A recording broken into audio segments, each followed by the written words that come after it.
Welcome to source point. आज अभी हम लोग डिस्कस कर रहे हैं वीज़न आइस की करंट अफेयर्स जो कि हमारे दिसंबर मंथ की है।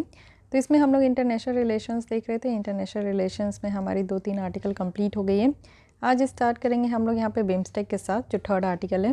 देन यहाँ पे इंडिया, यूएसए, चाइना ट्राइंगल के बारे में बात करेंगे। This is very important article, जिसमें हम लोग अपनी रिलेशन, इंडिया की रिलेशन हम लोग चाइना के साथ और यूएसए के साथ देखने वाले।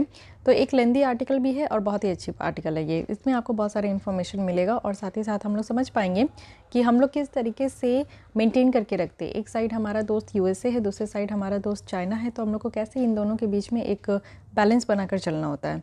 देन यहाँ पे सॉफ्ट पावर के बारे में बात किया गया है, तो इसे भी हम लोग डिस्कस करेंगे। और कुछ यहाँ पे शॉर्ट न्यूज़ है, तो इसे भी हम लोग देख लेंगे। तो चलिए स्टार्ट करते हैं सबसे पहले बिम्स्टेक के साथ।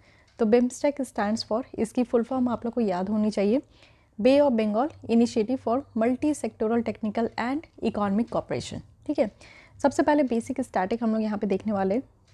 स्टार्टिंग में देखें तो बे ऑफ बंगाल, जैसे कि यहाँ पे आपने फुल फॉर्म देख लिया, इसके तहत 7 मेंबर कंट्रीज़ है। कौन कौन है? Nepal, Bhutan, Bangladesh, India, Thailand, Myanmar, Sri Lanka, सब हमारी नेबरिंग कंट्री है। ओके, तो इस तरीके से देख सकते हो। जो बे ऑफ बंगाल कहने का मतलब है कि यहाँ पे आप लोग देखो, हमारा यहाँ पे सदर्न इंडिया है। सदर्न इंडिया में ये आपको अरेबियन सी देखने को मिलेगा। ठीक है, राइट साइड में ये बे ऑफ बंगाल है। बे ऑफ बंगाल के चारों ओर जितनी कंट्री है वो इस बिम्स्टेक की मेंबर है। तो इंडिया हो गया, बांग्लादेश हो गया, उसके बाद ये म्यांमार है, थाईलैंड है, साथ ही ये नेपाल, भूटान भी है, और उसके बाद ये श्रीलंका भी आ गया। ठीक है, इस तरीके से याद रखना है। ऑब्जेक्टिव क्या है? ऑब्जेक्टिव यही है कि इकोनॉमिक डेवलपमेंट करना है इस एरिया का। साथ ही म्यूचुअली यहाँ पे हम लोग को जो कॉमन इंटरेस्ट है उस पर हम लोग को लेकर आगे बढ़ना है। क्लोज और बेनिफिशियल कॉपरेशन को मेंटेन करना है। साथ ही हम लोग को यहाँ पे पॉवर्टी वगैरह इरेडिकेट करना है, वो भी बे ऑफ बंगाल वाले रीजन में जो गरीबी है सारे देशों में उसको हटाना है। साथ ही एक मल्टी डायमेंशनल कनेक्टिविटी इस्टेब्लिश करनी है।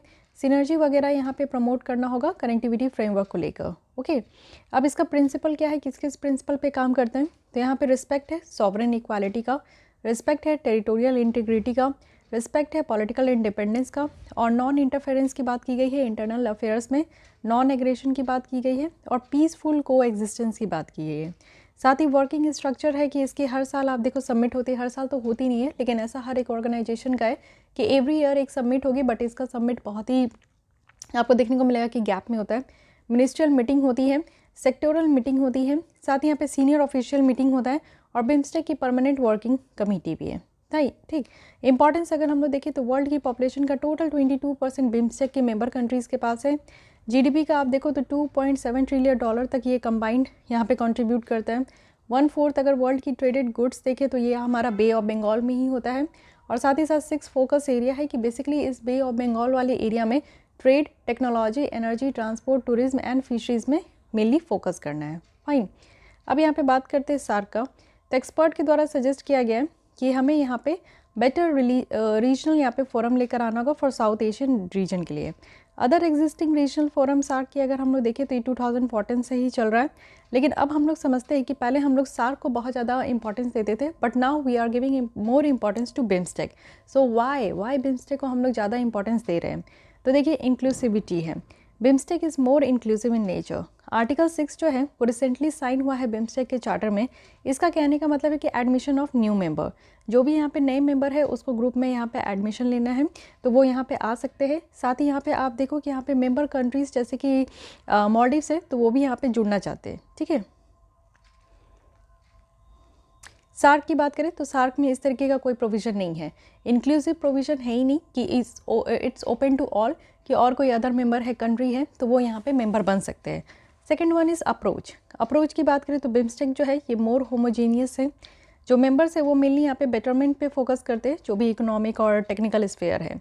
साथ ही अगर हम लोग देखें तो यहाँ पे आप देखो कि कोई भी पाकिस्तान जैसे सार्क का मेंबर है, लेकिन बिम्स्टेक का मेंबर सार्क नहीं है। So that's why we are giving more importance to this organization, क्योंकि पाकिस्तान एक मेन हर्डल है, इसलिए पाकिस्तान को यहाँ पे नहीं है, तो एक शांति भी है। पॉलिसी फोकस की बात करूँ तो यहाँ पे बिम्स्टेक जो है वो हमारे राइट डायरेक्शन में कि कैसे हम लोग ईस्ट कोल को यहाँ पे मदद कर सके विद इनिशिएटिव, जैसे कि ट्रांसपोर्ट कनेक्टिविटी करना है, ट्रेड एग्रीमेंट लेकर आना है। तो ये सारा काम जो हम लोग करेंगे वो पॉलिसी फोकस पे करेंगे। वहीं इंडिया की कनेक्टिविटी देखें तो सेंट्रल ईस्ट एशिया के साथ वो अभी भी हमारा ड्रीम ही है, क्योंकि ऑब्स्ट्रक्शन है। पाकिस्तान आप देखते हो एक बीच में आ जाता है सेंट्रल एशिया के साथ। हम लोग चाहते हैं कि हम लोग अपनी रिलेशन को और बूस्ट करें, बट नहीं कर पाते हैं क्योंकि पाकिस्तान के कारण, तो इसलिए ये भी एक प्रॉब्लम है। साथ ही बैलेंस ऑफ पावर के बारे में बात करें तो बिम्स्टेक में आप देखो 2 रीजनल पावर है, इंडिया और थाईलैंड, जो कि एक 2 इन्फ्लुएंशियल पावर की जैसा काम करता है इस ग्रुप में। वहीं अगर स्मॉल कंट्रीज़ की बात करें सार्क में, तो ये आप लोग देखो कि इंडिया के डोमिनेंस से ही थोड़ा सा डरता है, बट बिम्स्टेक में क्या है कि हर एक कंट्री की अपनी खुद की एक पावर है, तो वो यहाँ पे पावर मेंटेन रहता है, ठीक है। ट्रेड और डेवलपमेंट की बात करें तो बिम्स्टेक में जो मेंबर कंट्रीज़ है उनके बीच में जो ट्रेड है वो 6% आपका रीच कर चुका है, लेकिन वही सार्क की आप बात करोगे तो ये अभी भी 5% ही है जब से सार्क यहाँ पे स्टार्ट हुआ है। एग्जिस्टिंग यहाँ पे रिलेशंस अगर देखें तो बिम्स्टेक की जो मेंबर रिलेशनशिप है ये काफ़ी अच्छी है, कॉर्डियल है, सब एक दूसरे को काफ़ी हेल्प करते हैं, सपोर्ट करते हैं और एक फ्रेंडली रिलेशन यहाँ पे मेंटेन होता है। वहीं अगर सार्क मेंबर कंट्रीज़ की बात करोगे तो यहाँ पे मिसट्रस्ट है, सस्पिशियस है, एक दूसरे पे लोग शक ही करते रहते हैं, एक दूसरे पे जो है वो भरोसा भी नहीं करते, तो इस तरीके का रिलेशन यहाँ पे चलता है। वे फॉरवर्ड में कहा जा रहा है कि सबसे पहले हम लोग को यहाँ पे कनेक्शन और कनेक्टिविटी इन्हेंस करना होगा, जो हम लोग यहाँ पे पीपल टू पीपल कांटेक्ट के थ्रू ही कर सकते हैं। साथ ही यहाँ पे पीपल टू पीपल टाइज जो है वो हम लोग को स्ट्रेंथन करना होगा कल्चर टाइज के साथ, और स्पेशल वीज़ा एग्रीमेंट भी हम अगर हम लोग देखें तो मेंबर कंट्रीज़ के बीच में ये भी लेना होगा। स्पेशल वीज़ा की बात करें तो वो यहाँ पे जैसे सीशन वीज़ा ऑफ यूरोप है उसी के लाइन में यहाँ पे स्पेशल वीज़ा देना चाहिए, जो कि एक कंट्री दूसरे कंट्री के दूसरे एक मेंबर जो है एक सिटीजन जो कंट्रीज़ के है वो दूसरे कंट्रीज़ में आराम से जा सके। साथ ही आप देखो concluding on the free trade agreement, जो फ्री ट्रेड एग्रीमेंट है ये भी एक बेटर ट्रेड को लीड करता है, जो कि डिफरेंट कंट्रीज़ में इसको इंटरेक्ट करना चाहिए। साथ ही एक डिस्प्यूट रिजोल्यूशन मैकेनिज्म बनाने की ज़रूरत है। कोई भी एक ऑर्गेनाइजेशन है तो उसका डिस्प्यूट मैकेनिज्म तो होना ही चाहिए। डिस्प्यूट रिजोल्यूशन एक सबसे बड़ी बात है कि अगर कोई 2 कंट्री के बीच में भी किसी मुद्दे को लेकर अगर झड़प हो जाती है, डिस्प्यूट अराइज हो जाता है, तो उसको रिजॉल्व कौन करेगा। तो there should be a resolution, dispute resolution mechanism, जो कि यहाँ पे आपको बोला जाता है हर बार। वे फॉरवर्ड में आप देखते हो कि ऑर्गेनाइजेशन के बेटरमेंट के लिए एक सबसे अच्छा वे फॉरवर्ड होता है कि there should be a dispute resolution mechanism, तो ये भी चीज़ें यहाँ पे कही जा रही है। ओके, देखिए बिम्स्टेक हमारे लिए कैसे फ़ायदेमंद है ये समझिए। एक कनेक्टिंग लिंक है हमारा, जैसे हमारे लिए 2 प्रोमिनेंट जो फॉरेन पॉलिसी है, जैसे सबसे पहला तो हमारा है कि नेबरहुड फर्स्ट पॉलिसी, कि हम लोग अपने पड़ोसी को सबसे पहले जो है यहाँ पे प्राथमिकता दे रहे हैं। साथ ही एक्ट ईस्ट पॉलिसी की ईस्ट की तरफ देखो और एक्ट करो, ठीक है, तो ये दोनों पूरा फुलफिल हो जाता है बिम्स्टेक के साथ। सेकंड है कि नॉर्थ ईस्ट जो हमारे स्टेट्स है उसको डेवलप करना है इकोनॉमिक, सोशल, पॉलिटिकल हर एक तरीके से। तो यहाँ पे आप देखो नॉर्थ ईस्ट की जो हमारी स्टेट है वो बांग्लादेश से कनेक्टेड है, यहाँ पे नेपाल, भूटान, ये सबसे कनेक्टेड है। तो इससे क्या हो पाएगा कि यहाँ पे हमारी जो बांग्लादेश और म्यांमार कंट्री से जो कनेक्टेड है, तो यहाँ पे बेटर तरीके से एक डेवलपमेंट होगा। बहुत सारी कनेक्टिविटी प्रोजेक्ट यहाँ पे चल रही है, जैसे Kaladan multi modal transit transport project है। तो यहाँ पे अगर हम लोग देखें तो बहुत सारी जो प्रोजेक्ट है वो इंटरनेशनल लेवल पे चल रही है, तो इससे हमारा जो नॉर्थ ईस्ट वाला स्टेट है ना उसकी डेवलपमेंट बेटर तरीके से हो पाएगी। साथ ही ब्लू इकॉनमी गोल को भी बूस्टर देना है। बे ऑफ बंगाल रीजन की बात करें तो ये ज़्यादा सिक्योर पायरेसी फ्री जोन है। साथ ही यहाँ पे चाइनीज़ की जो इन्फ्लुएंस है उसको भी काउंटर करना है। अगर हम लोग इंडिया और भूटान के एक्सेप्ट देखें तो सारा जो यहाँ पे बिम्स्टेक नेशन है वो आज के डेट में जो चाइना का बेल्ट एंड रोड इनिशिएटिव है उसको यहाँ पे अग्री कर चुका है, यानी कि यहाँ पे साइन कर चुका है। तो हम ही लोग बस साइन नहीं किए हैं, तो इसलिए इंडिया और भूटान के अलावा आप देखोगे तो सारे कंट्री साइन किए हैं। तो ये भी एक बात है कि यहाँ पर हम लोग चाइना को बेटर तरीके से काउंटर कर सकते हैं, ठीक है। अब देखिए चैलेंजिंग क्या है, यहाँ पे नेगेटिव पॉइंट तो हमने पढ़ा ही नहीं। एक चीज़ है कि फ्री ट्रेड एग्रीमेंट को यहाँ पे अचीव करने में काफ़ी डिले हो रहा है। अभी तक आप लोग देखोगे कि यहाँ पे 2 आउट ऑफ 7 एग्रीमेंट्स जो है उसमें अभी तक साइन नहीं हुआ है। फिजिकल इंफ्रास्ट्रक्चर की बात करें तो बिम्स्टेक रीजन्स जो है एक अनदर ड्रॉबैक है कि हमारे यहाँ आप देखो पुअर रोड और रेल कनेक्टिविटी है, लास्ट माइल लिंक्स भी इनसफिशिएंट है। साथ ही डिफरेंट एस्पिरेशंस हैं पीपल मेंबर्स की, जो मेंबर कंट्रीज़ है वो यहाँ पे डिफरेंट गोल के साथ नेगोशिएट भी करते हैं। जैसे कि आप म्यांमार की बात करो तो म्यांमार जो है वो यहाँ पे इंटरनल पॉलिटिक क्राइसिस से काफ़ी जूझ रहा है, जो रोहिंग्या रिफ्यूजी क्राइसिस है। भूटान की बात करें तो ये प्रोटेक्टिव है, अपने कंजर्वेशन को लेकर जो इन्वायरमेंट वगैरह को करते हैं और डेवलपमेंट प्रोजेक्ट को लेकर करते हैं। श्रीलंका में अलग ही आप क्राइसिस देख रहे हो, इकोनॉमिक और पॉलिटिकल क्राइसिस। तो यहाँ पे जो भी कंट्रीज़ है ना वो अलग तरीके के, यहाँ पे आप देखो कि उनका अपना एक अलग एस्पिरेशंस है। No consensus on BIMSTEC development fund, देखिए इस तरीके का फंड को अभी तक यहाँ पे कोई क्रिएट नहीं किया गया, जो कि अलग एक प्रॉब्लम है।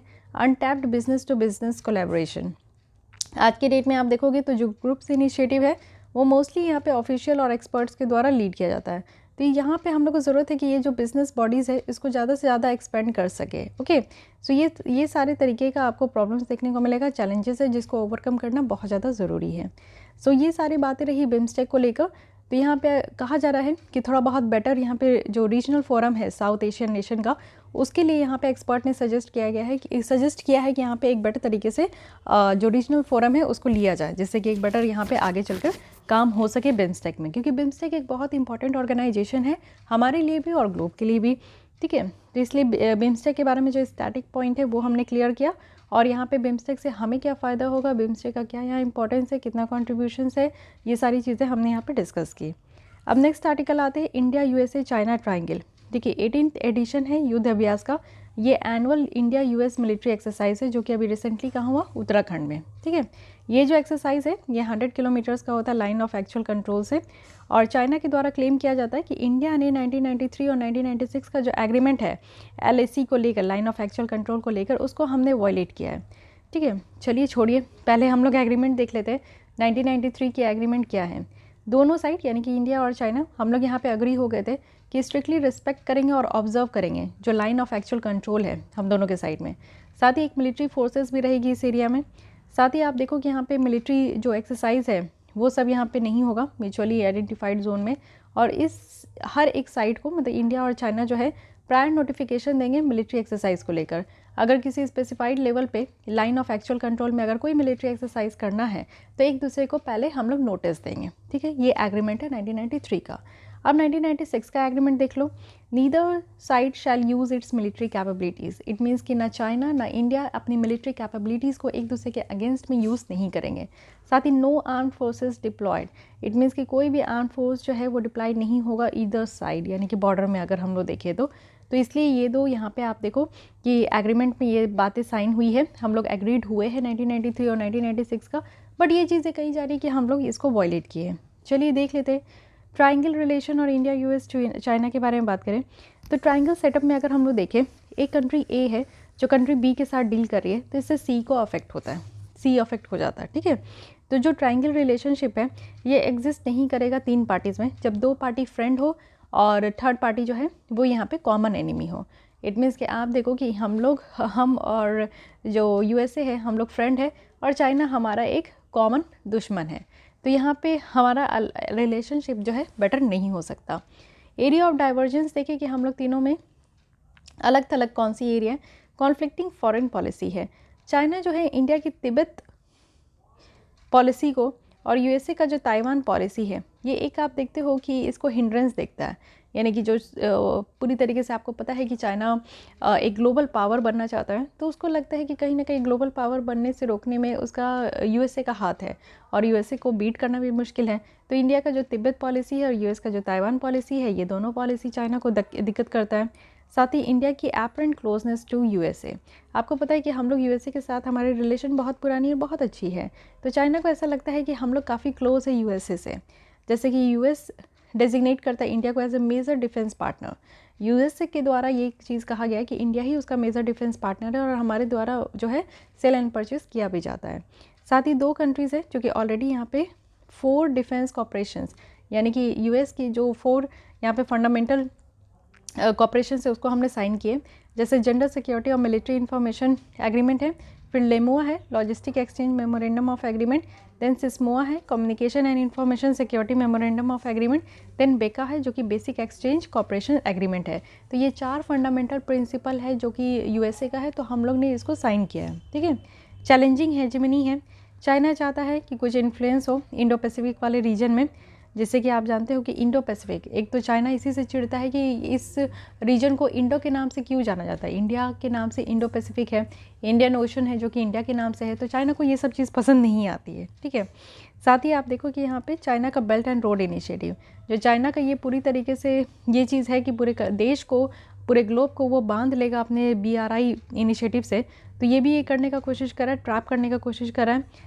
पावर स्ट्रगल आप देखो, चाइना जो है वो कंसीडर करता है कि इंडिया एक एशियन राइवल है जिसमें कि इनहेरेंट कैपेसिटी है कि कैसे जो हेजेमोनिस्टिक एम्बिशन है एशिया में उसको हॉल्ट कर सके। ठीक है, चाइना की स्टैंस देखिए मल्टीलैटरल फोरम में, तो चाइना का जो स्टैंस है विद रिस्पेक्ट टू कि इंडिया को हम लोग कैसे इंपॉर्टेंट मल्टीलैटरल फोरम से बाहर रखें, जैसे NSG वगैरह है, न्यूक्लियर सप्लाई ग्रुप है और यूनाइटेड नेशन सिक्योरिटी काउंसिल है, तो ये भी हम लोग को दिखता है। जैसे कि चाइना आप देखो परमानेंट मेंबर है यूनाइटेड नेशन का, तो वो अपना वीटो पावर यूज़ करता है। वीटो पावर से क्या है कि हम लोग भी चाहते हैं कि परमानेंट मेंबर बने, तो बट हम लोग को बनने नहीं देता। हमारी जो बात होती है यूनाइटेड नेशन सिक्योरिटी काउंसिल में, वो बात रखने नहीं देता चाइना। तो इससे क्या पता चलता है कि बार बार वो काउंटर करते रहता है। चाइना के द्वारा आप देखो ट्रेड को एज ए वेपन यूज़ करता है। आपको पता है कि चाइना क्या करता है कि चाइना एक मैन्युफैक्चरिंग हब कंट्री है और ज़्यादा से ज़्यादा वो एक्सपोर्ट करता है। 90% उसके यहाँ जो मैन्युफैक्चर होता है उसको एक्सपोर्ट कर देता है। तो इसलिए आप देखो कि ट्रेड को ही, व्यापार को, और इतने सस्ते दाम में वो सारा सामान देता है। चाइनीज़ माल आप लोग सुने ही हो, चाइना का फ़ोन इतना अफोर्डेबल होता है कि सारे लोग उसी को खरीदते हैं। तो एक वेपन के जैसा यूज़ करता है। चाइना जो है एक सोर्स है 16% हमारे ओवरऑल इंपोर्ट का। साथ ही यूएस भी आप देखो चाइना के ऊपर डिपेंडेंट है कुछ मेजर मैन्युफैक्चरिंग हब को लेकर। तो ये भी एक प्रॉब्लम ही है आज के डेट में। लेकिन अब हम लोग देखते हैं एरिया ऑफ कन्वर्जेंस कहाँ है, कहाँ कहाँ ऐसा जगह है जहाँ पे इंडिया, यूएसए और चाइना जो है मिलकर काम करते हैं। तो ट्रेड और कॉमर्स में जैसे कि आपको पता है कि चाइना एक बिगेस्ट ट्रेडिंग पार्टनर है दोनों का, हम लोग जो है, और यूएसए जो है चाइना के साथ अच्छा ट्रेड है हमारा। इंडिया चाइना ट्रेड आप देख सकते हो कि एक कॉर्नर स्टोन है बायलैटरल रिलेशंस का, कि हम लोग बहुत ही अच्छा, हमारा और चाइना का रिलेशन जो है व्यापार को लेकर बहुत ही ज़्यादा अच्छा है। क्योंकि हम लोग 80% तक जो हमारी जितनी भी इम्पोर्ट करने की और जितनी भी हमारी इंपोर्ट है वो चाइना से अकेले होता है। क्योंकि देखिए हमारे यहाँ सिर्फ रॉ मटेरियल है, लेकिन चाइना क्या करता है, हमारे यहाँ से रॉ मटेरियल लेके जाता है और उसको मैन्युफैक्चर करके जो मैन्युफैक्चरिंग प्रोडक्ट है उसको वापस से हमारे देश में देता है। तो वो सस्ते दाम में दे देता है, तो इससे जो है हमारे यहाँ सामान सस्ती बिकती है। इन्वेस्टमेंट नीड है हमें, आपको पता है कि इंडिया में ह्यूज इन्वेस्टमेंट की ज़रूरत है, जिससे कि हम लोग अपना इंफ्रास्ट्रक्चर और जो इकॉनमी है उसको बेटर तरीके से डेवलप कर सके। साथ ही स्टेबिलिटी इन पीस है। आप देखो एक्सेप्ट 2 एपिसोड जो कि हमारे यहाँ एक 1962 में इंडो चाइना वॉर हुआ और 1967 में हुआ, दोनों कंट्रीज़ ने काफ़ी ट्राई की कि हाँ चलो ठीक है, इतने बड़े वॉर के बाद भी एक शांति हम लोग मेंटेन कर सके, तो वो हम लोग मेंटेन किए हैं। साथ ही अगर हम लोग देखें चाइना और यूएसए का, तो ये डायरेक्ट कोई मिलिट्री कॉन्फ्लिक्ट नहीं है। चाइना और यूएसए का कोई मिलिट्री कॉन्फ्लिक्ट नहीं, बट हमारे साथ जो है चाइना का हुआ था। बट उसके बावजूद भी हम लोग काफ़ी कोशिश कर रहे हैं कि हाँ पीस मेंटेन करके चले। साथ ही इन्वायरमेंटल चैलेंजेस भी हैं। तीनों कंट्री जो है साथ में आकर ग्रीन हाउस गैस इमिशन को कम करने में बारे में बात करते हैं, स्ट्रांगली कमिट भी करते हैं कि हाँ इमिशन को रिड्यूस करेंगे। बिल्डिंग टाइज भी है। जो इनफॉर्मल समिट है इंडिया और चाइना के बीच में, वो आप देखो कि वुहान में हुआ, मामल्लपुरम में हुआ, और ये कंटिन्यूड हम लोग इंटरेक्शन कर रहे हैं, जैसे तीनों कंट्री जो है ग्लोबल फोरम में एक साथ आ सके। जो हम लोग G20 के मेंबर है, यूनाइटेड नेशन भी हेल्प कर रहा है कि हम लोग की जो डिफरेंसेस हैं, हम लोग अलग थलग जो सोचते हैं रहते हैं, तो वो एक हो सके। साथ ही इंडिया चाइना जो है वो भी आप देखो कि संघाई कॉरपोरेशन SCO हो गया और ब्रिक हो गया, इसमें हम लोग एक साथ जो है मेंबर कंट्रीज़ है। ओके, तो कुछ कॉमन ऑर्गेनाइजेशन है जिसमें कि हम लोग यहाँ पे एक दूसरे को साथ देते, सपोर्ट करते। तो इस तरीके से आप देख सकते हो कि इंडिया, चाइना और जो यूएसए है, हम लोग अलग अलग किस टॉपिक पे है और एक साथ किस टॉपिक पे है। कंक्लूजन में कहा जा रहा है कि हम लोग को, इंडिया को यहाँ पे एक्सरसाइज वगैरह कंटिन्यू रखना चाहिए, जिससे कि एक स्ट्रैटेजिक ऑटोनॉमी आ सके। इंडिया के लिए आप देखो कि हम लोग जो है यूएसए की मदद में काफ़ी ज़्यादा डिपेंडेंट है, जो कि ऐसा ठीक नहीं है। और यूएसए ने भी अपने आप में ही प्रूव करके रखा है कि वो ऑल वेदर फ्रेंड नहीं है। आपको पता है कि सैंक्शन जब ईरान के ऊपर लगाया गया था, तो हमें भी मना कर दिया था कि आप लोग भी तेल मत खरीदो ईरान से, तेल खरीदोगे तो फिर आपसे दोस्ती ख़राब हो जाएगी। तो देखिए ऐसा नहीं कि यूएसए हर एक सेक्टर में, हर एक जगह जो है वो हमारे साथ दोस्ती फैलाएगा, दोस्ती रखेगा। तो इसलिए ऑल वेदर फ्रेंड नहीं है, तो हम लोग को क्या करना होगा, उसी तरीके से चलना होगा। थोड़ा डिप्लोमेटिक अगर अदर कंट्रीज़ है तो हमें भी होना ही चाहिए, ठीक है। But apart from this all, हम लोग को एक दूसरे के बॉर्डर का रिस्पेक्ट करना चाहिए, एक दूसरे को के साथ एक पीस मेंटेन करना चाहिए, स्टेबिलिटी मेंटेन करना चाहिए, ये सारा काम करते रहना चाहिए। Okay,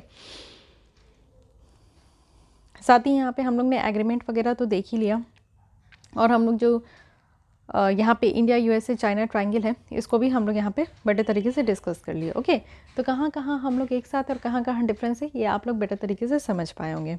coming to the next article, जो कि है सॉफ्ट पावर। पहले समझिए सॉफ्ट पावर होता क्या है।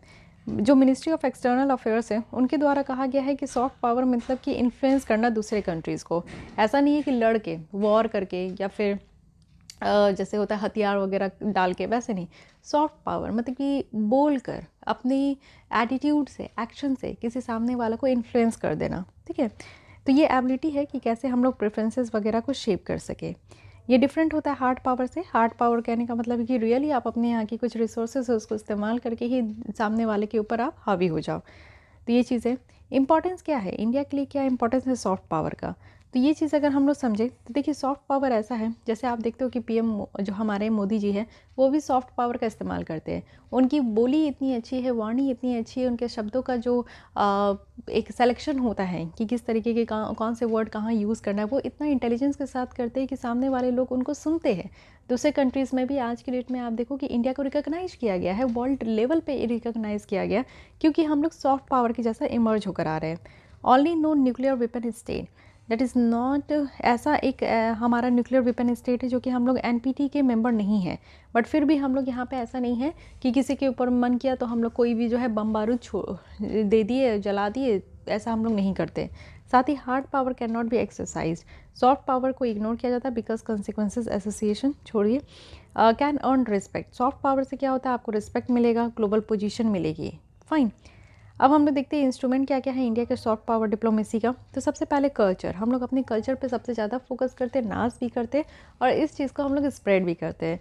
तो मिनिस्ट्री ऑफ कल्चर है जिनके द्वारा 109 बायलैटरल कल्चर एग्रीमेंट यहाँ पे साइन किया गया है और 74 कल्चर एक्सचेंज प्रोग्राम साइन किया गया है। मिनिस्ट्री ऑफ कल्चर के साथ अगर हम लोग बात करें तो scheme for promotion of international culture relation है, जिसमें इंडिया की जो रिच कल्चर हेरिटेज है उसको यहाँ पे देखने का मौका मिला। डायस्पोरा की बात करें तो लार्ज डायस्पोरा है, इट मीन्स कि इंडिया के जितने भी रहने वाले लोग हैं वो आज की डेट में दूसरे कंट्री में जाके रह रहे हैं, अर्न कर रहे हैं। तो ओवर 31 मिलियन ऐसे लोग हैं जो कि बाहर रह रहे हैं, एनआरआईज हो गए, उसमें पीआईओज रह गए। तो इसके लिए भी हम लोग जो है अपने देश में काफ़ी प्रोग्राम रखते हैं, जैसे प्रवासी भारतीय दिवस है, नो इंडिया प्रोग्राम है, जिससे कि हमारे देश के लोग अगर दूसरे कंट्री में रह रहे हैं तो still we are trying to connect with them. Okay, tourism भी है, जैसे कि इनक्रेडिबल इंडिया कैंपेन्स वगैरह लॉन्च किया गया, अवेयरनेस यहाँ पे लॉन्च किया जाता है, जैसे कि बुद्धिस्ट सर्किट है, पिलग्रिमेज है। तो इससे हम लोग बुद्धिस्ट सर्किट से बहुत सारे कंट्रीज़ को जो है कनेक्ट करने का कोशिश करते हैं। पार्लियामेंट्री डेमोक्रेसी है, यहाँ पे आप देखो कि हम लोग डेमोक्रेसी को एज ए इंडिया स्ट्रेंथ मानते हैं, लोकतंत्र को हम लोग अपना स्ट्रेंथ मांगते हैं। Okay, Ayurveda, yoga, traditional medicine, yoga जैसे कि आप जानते हो कि हमारे देश में योगा जो है हमारे पूर्वज किया करते थे, ठीक है, एंशियंट हिस्ट्री में आप पढ़ोगे, उस चीज़ को हम लोग अपनी स्ट्रेंथ माने। और यूनाइटेड नेशन जनरल असेंबली के द्वारा भी ये डिक्लेयर किया गया कि 21 जून एवरी ईयर इसको हम लोग सेलिब्रेट करते हैं, इंटरनेशनल डे ऑफ योगा। फिर उसके बाद आप देखो स्पोर्ट्स है, यूथ एक्सचेंज प्रोग्राम है, इनमें भी हम लोग काफ़ी ज़्यादा यहाँ पे बढ़ चढ़ के हिस्सा करते हैं। यूथ एक्सचेंजेस की बात करें तो फ्रेंडली कंट्रीज़ के साथ करते हैं। साथ ही मीडिया और सिनेमा की बात करें तो प्रसार भारती है जो कि डीडी इंडिया चैनल को रीओरिएंट किए as a English news channel, और मेमोरेंडम ऑफ अंडरस्टैंडिंग वगैरह भी साइन हुआ फॉरेन ब्रॉडकास्टर्स के साथ। एजुकेशन और नॉलेज शेयरिंग की बात करें तो इंडिया के द्वारा यहाँ पे educational exchange programme memorandum of cooperation इसको साइन किया गया।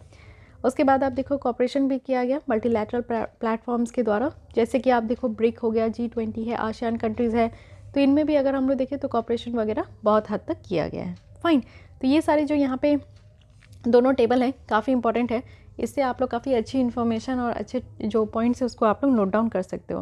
बट इंडिया की जो सॉफ्ट पावर डिप्लोमेसी है इसमें इश्यूज़ देखने को मिलता है। इश्यूज़ कई बार हाईलाइट किया जाता है मिनिस्ट्री ऑफ एक्सटर्नल अफेयर्स के द्वारा। फाइन, तो ये कहा जाता है कि लैक ऑफ टाइमली और एडुकेट बजट एलोकेशन हो रहा है, नीड फॉर ग्रेटर कोऑर्डिनेशन, हमें यहाँ पे जो मल्टीपल इंस्टीट्यूशन है उसके बीच में कोऑर्डिनेशन कंसल्टेशंस ज़्यादा होना चाहिए। साथ ही हमारे यहाँ स्किल्ड और मोटिवेटेड मैन पावर की कमी है, उसको पूरा करना है।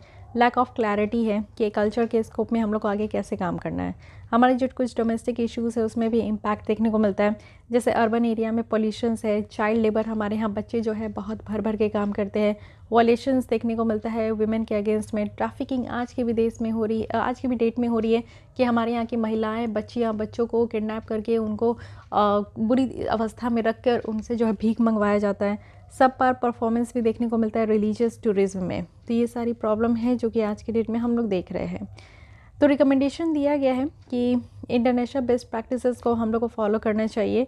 साथ ही हम लोग यहाँ पे एक ग्रेटर सिनर्जी लेकर चलना है मिनिस्ट्री ऑफ एक्सटर्नल अफेयर्स के साथ, ठीक है, हम लोग को अपने टूरिज्म वगैरह को भी प्रमोट करने की ज़रूरत है। फाइन, अगर हम लोग देखिए कि कंपैरिजन करें इंडिया और चाइना के बीच में सॉफ्ट पावर डिप्लोमेसी को लेकर, तो अगर हम लोग देखें तो हम लोग अभी भी चाइना से पीछे हैं। कैसे? तो हमारे यहाँ मॉनेटरी रिसोर्सेज की कमी है, ठीक है। सेकेंड है कि कल्चर प्रमोशंस जो है वो हम लोग कुछ ही स्टेट में कर पाए हैं। रिसेंट टाइम में अगर हम लोग देखें तो यहाँ पे प्रोएक्टिव रोल वगैरह हम लोग जो है इस यहाँ पे प्ले भी किए हैं। एडवांटेजेस क्या है इंडिया का ओवर चाइना को लेकर, तो हम लोग कंसिस्टेंटली है, इट मीन्स कि सॉफ्ट पावर हम लोग आज से नहीं बहुत लंबे समय से यूज़ कर रहे हैं। चाइना जो है आज के डेट में आप देखो कि सॉफ्ट पावर जैसा काम करता है, सॉफ्ट पावर यूज़ करता है। अगर आप लोग देखो कि डेवलपमेंट पार्टनर हम लोग बहुत ज़्यादा हैं, सारे कंट्रीज़ के साथ हमारी यहाँ पे टाइज हो रखी है, साथ ही डेमोक्रेटिक क्रेडेंशियल भी है। इंडिया का जो डेमोक्रेटिक वैल्यू और ओपिनियंस है, इससे हम लोग ट्रस्ट वर्दी और डिपेंडेबल जो पार्टनर्स है वो हम लोग बन पा रहे हैं। तो ये सारे यहाँ पे पॉइंट्स हैं जिसको ध्यान रखना है। ये जो टॉपिक है ये सॉफ्ट पावर, ये आपका जो है प्रीलिम्स के लिए नहीं, मेंस के लिए यही टॉपिक है।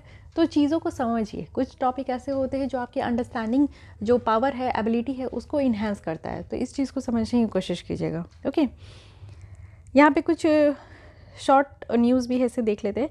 United nation economic and social council के द्वारा एक रिजोल्यूशन अडॉप्ट किया गया। ये कहा गया कि CSW से ईरान को रिमूव करना है। तो CSW है क्या?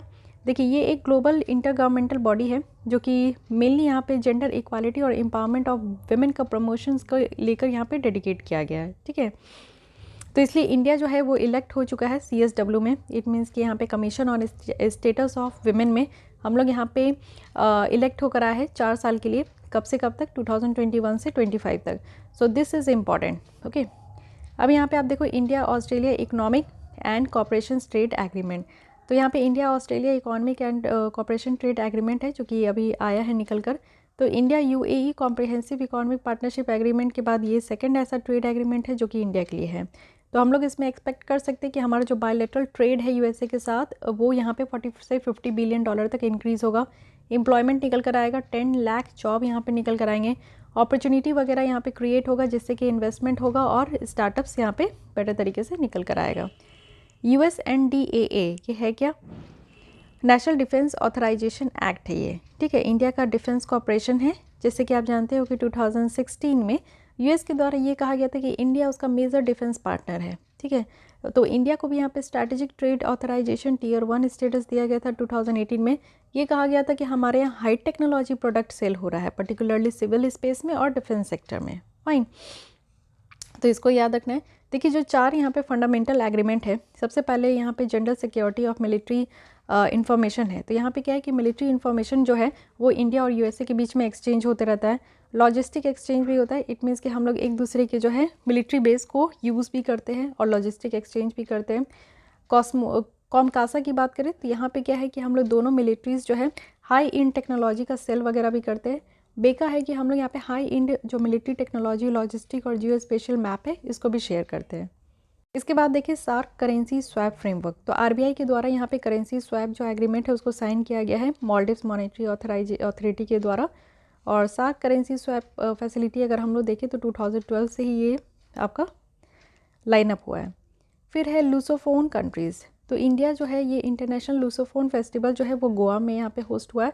तो दिस इज़ अगेन इंपॉर्टेंट, ये पूछ लिया जाएगा डायरेक्टली कि किस जगह किस स्टेट में ये आपका लॉन्च होस्ट किया गया है, तो इसको याद रखना है लूसोफोन वर्ल्ड के साथ। ठीक है, तो Lusophone world means Portuguese speaking countries है ये, जो लूसोफोन वर्ल्ड कहते हैं। और गोवा में पता है कि पोर्तुगीज़ का पहले यहाँ पे कब्जा था, फिर हम लोग इसको अपने देश में इंक्लूड किए। तो ये स्प्रेड है 9 कंट्रीज़ में, 4 कॉन्टिनेंट में। पोर्तुगीज़ मोस्ट स्पोकन जो लैंग्वेजेस है वो सदर्न हेमिस्फीयर में देखने को मिलता है। ठीक है, तो इंडिया का जो लूसोफोन रिलेशन है वो अगर हम लोग देखें 2014 से गोवा को ये ऑर्गेनाइज़ किया गया है कि ये 3rd लूसोफोनिया गेम्स, जिसमें कि एथलीट्स होते हैं लूसोफोन वर्ल्ड से, जो भी यहाँ पे पोर्तुगीज़ कंट्रीज़ हैं उनसे यहाँ पे आते हैं। ठीक है, तो इसको ध्यान रखना है। ये आप देख सकते हो पोर्तुगीज़ स्पीकिंग कंट्रीज़ कौन कौन सी हैं। तो यहाँ पे मकाओ है, ईस्ट टाइमोर है, पोर्तुगल है, फिर यहाँ पे मैडेरा है, कैप वर्दे, गुइनिया यहाँ पे, Sao Tome, Angola, Mozambique, Brazil. तो इसको थोड़ा ध्यान रखना है कि कहाँ कहाँ जो पोर्तुगीज़ लैंग्वेज ये आपका बोला जाता है। पेरिस क्लब है। पेरिस क्लब एक informal group of official creditors है जिसका रोल है कि कोऑर्डिनेटेड और सस्टेनेबल सोल्यूशन यहाँ पे फाइंड आउट करना जो भी पेमेंट डिफ़िकल्टीज़ होती है। तो इसका जो ओरिजिन हुआ है वो 1956 में हुआ है और मेनली यहाँ पे 22 मेंबर कंट्रीज़ है जो कि परमानेंट मेंबर है, जिसमें ऑस्ट्रेलिया, UK, USA और चाइना है। हम लोग इस पेरिस क्लब के मेंबर नहीं हैं, तो ये भी आपको ध्यान रखना। ओके, बेसिकली क्वेश्चन वहीं से पूछे जाते हैं जिस भी क्लब या जिस भी ऑर्गेनाइजेशन के हम लोग मेंबर रहते हैं, तो UPSC प्रीलिम्स से उसी से क्वेश्चन पूछे जाते हैं। Okay, so guys this is all about international relations, जहाँ पे ये भी पार्ट हमारा कंप्लीट हो गया। Next we will start from non performing asset NPA के बारे में। अगेन ये इशू बहुत निकल कर आया, हाईलाइटेड इशू है, तो इसे हम लोग डिटेल में डिस्कशन करेंगे। बट एक छोटी सी इन्फॉर्मेशन फॉर यू ऑल कि विजन आइज की test series was going to start from 19th of Feb. तो अगर आप लोग इंटरेस्टेड है कि हमारे साथ जो है विजन आइज की टेस्ट सीरीज़ को सॉल्व करें और अपनी जो प्रैक्टिस है उसको और बूस्ट करें, तो उसके लिए आप लोग जो है मेल कर सकते हो। जो डिस्क्रिप्शन बॉक्स में ईमेल आईडी है वहाँ आप लोग मेल करके फर्दर जो इन्फॉर्मेशन है वो आप लोग इन्फॉर्मेशन गेन कर सकते हो और हमारे साथ जुड़ सकते हो। Okay, so Rishika CH77@gmail.com is my email ID. मिलती हूँ कल इसी टाइम पे। आज के लिए बस इतनी। Thank you.